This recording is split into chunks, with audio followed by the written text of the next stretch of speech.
Good evening students, once again welcome back to my channel. और आज हम लोग देखो पोएटिक डिवाइस है ना, इसके बारे में जानते हैं। ठीक है ना, तो ये बहुत ही इम्पोर्टेंट चीज़ है ये पोएटिक डिवाइस या फिगर ऑफ स्पीच। ठीक है, तो ये जैसे तुम कोई पोएम पढ़ते हो तो उसमें पोएटिक डिवाइस रहता है। तो ये क्या है कि हम जान नहीं पाते हैं या स्टूडेंट समझ नहीं पाते हैं व्हाट इज़ पोएटिक डिवाइस, क्या होता है ये, और ये इसको जानना बहुत ही इम्पॉर्टेंट है। ठीक है, ऐसे बहुत सारे पोएटिक डिवाइस हैं, लेकिन हम लोग कुछ इम्पॉर्टेंट पोएटिक डिवाइस के बारे में जानेंगे। ठीक है ना, तो अगर चैनल पर नए हो तो सब्सक्राइब कर लो, बेल आइकन प्रेस करो और नोटिफिकेशन पर जाना, और ताकि मेरे सारे वीडियोज़ आप तक पहुंचता रहे।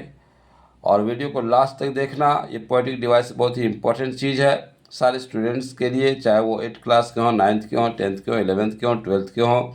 ये जानना बहुत ही ज़रूरी होता है। ठीक है, और वीडियो अच्छा लगे तो कमेंट करना, लाइक करना, शेयर करना। ओके, ताकि मुझे मोटिवेशन मिलता रहे। ओके, तो चलो देखते हैं, ज़्यादा देर नहीं करते हैं। फर्स्ट ऑफ ऑल देखो, ये जो पोएटिक डिवाइस है या फिगर ऑफ स्पीच है, इसका डेफिनेशन क्या होता है। कोई तुम पोएम पढ़ते हो, किसी ने पूछा कि इसमें क्या है पोएटिक डिवाइस, इस लाइन में क्या पोएटिक डिवाइस यूज हुआ है, तो समझेंगे पोएटिक डिवाइस है क्या, तब ना। तो देखो डेफिनेशन क्या है इसका जो डेफिनेशन है उसको देखते हैं। Poetic devices are literary techniques, tools, and structures which poets use to say a poem's meaning and enhance sound, rhythm, and emotional impact। तो पोएटिक डिवाइस क्या है? एक लिटरेरी टेक्निक है, टूल है, स्ट्रक्चर है, जिसको पोएट यूज़ करते हैं पोएम के मीनिंग को बताने के लिए और उसके मीनिंग को इन्हेंस करने के लिए, आगे बढ़ाने के लिए। उसमें जो साउंड, जो हम उसको प्रोनाउंस करते हैं, ठीक है, उसके प्रोनाउंसिएशन को आगे बढ़ाने के लिए, रिदम को और इमोशनल इम्पैक्ट को। मतलब पोएट जो है कुछ इस तरह से सेंटेंसेस को लिखते हैं, कुछ ऐसे ऐसे वर्ड्स उसमें डालते हैं कि वह जो पोएम है वह ज़्यादा इम्प्रेसिव बन जाता है, वह ज़्यादा मीनिंगफुल बन जाता है, एक रिदम में आ जाता है, एक राइम में आ जाता है। तो ये सब होता है क्या?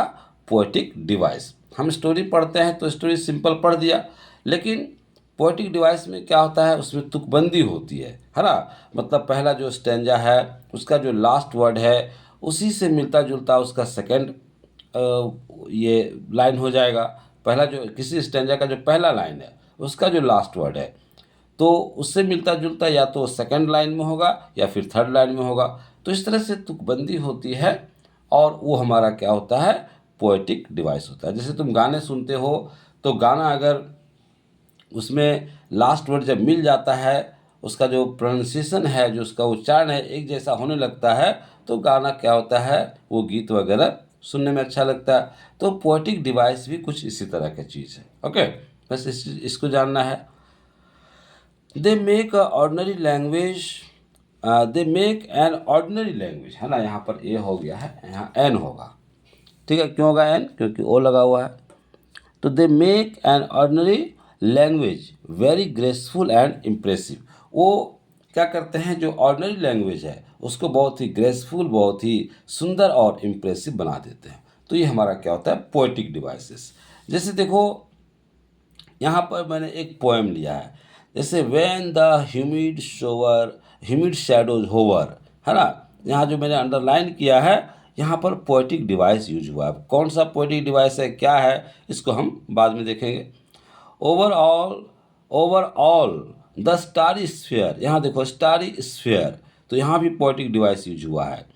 एंड द मेलेंकली डार्कनेस, यहाँ भी मेलेंकली में भी पोएटिक डिवाइस यूज हुआ है, डार्कनेस में भी। क्या होता है देखा जाएगा बाद में, पहले इसको समझ लो।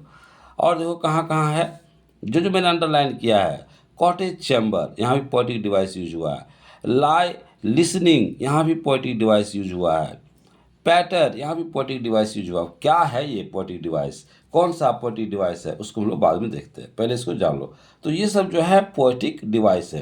पूछा जाएगा कि विच फिगर ऑफ स्पीच या which poetic device is used in the first line of this stanza. अब जानोगे तब ना। तो इस तरह से क्वेश्चन रहता है, तो हमें उसका आंसर देना होता है। कौन सा पोएटिक डिवाइस है उसको देखते हैं बाद में। तो पहले इसका मैंने क्या देख लिया, डेफिनेशन देख लिया। अब इसका काइंड्स देखो। तो अच्छा देखो, पोएटिक डिवाइस एग्जाम्पल में जैसे एलिट्रेशन हो गया, एजोनेंस हो गया, मेटाफर हो गया, पर्सोनिफिकेशन हो गया, हाइपरबोल, ये सब पोएटिक डिवाइसेस होते हैं। ओके, एक बार में समझ में नहीं आएगा, इसको 2-3 बार स्टडी करोगे तो समझ में आ जाएगा। अब देखो kinds of poetic devices. Poetic devices के काइंड्स कितने होते हैं? तो जनरली 3 काइंड्स होते हैं, 3 काइंड्स। साउंड डिवाइसेस, कंपैरिजन या इमेजरी, और थर्ड क्या होता है, स्ट्रक्चर या इम्फेसिस। अब साउंड डिवाइसेस में कौन कौन से पोएटिक डिवाइसेस आते हैं? जैसे हो गया एलिट्रेशन, है ना, एजोनेंस, कॉन्सोनेंस, कॉन्सोनेंट नहीं, कॉन्सोनेंस। फिर देखो ओनोमेटोपोइया, ओनोमेटोपोइया, है ना, राइम, ये हमारा क्या होता है, साउंड डिवाइसेस है, साउंड को बताता है।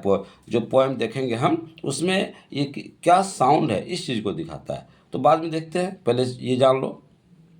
कंपैरिजन, तो कंपैरिजन में कौन कौन से पोएटिक डिवाइसेस आएंगे?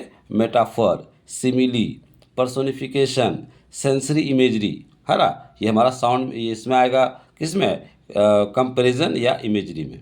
स्ट्रक्चर या इम्फेसिस, इसमें कौन कौन सा पोएटिक डिवाइस आएगा? देखो, तो इसमें आएगा हाइपरबोल, इंजैबमेंट, एनाफोरा, रिपीटिशन, ये सारे पोएटिक डिवाइसेस आते हैं। तो ये सब तुम्हारा क्या है, पोएटिक डिवाइसेस है, ये सब पोएटिक डिवाइसेस है। इसके बाद याद कर जाना, एलिट्रेशन है, एजोनेंस है, कॉन्सोनेंस है, ओनोमेटोपोइया है, राइम है, ये सब याद कर जाओगे। अब हम लोग बाद में क्या देखेंगे कि वर्ड क्या है alliteration, what is alliteration, what is assonance, what is consonance, what is ओनोमेटोपोइया, rhyme, ये क्या होता है और कैसे उसको हम पहचानेंगे। तो अगले वीडियो में हम सारे का डेफिनेशन देखेंगे और उसका एग्जाम्पल देखेंगे। ठीक है, तो वीडियो अच्छा लगा हो तो लाइक करना, शेयर करना, कमेंट करना। मिलते हैं अगले वीडियो में, तब तक के लिए thank you and good night.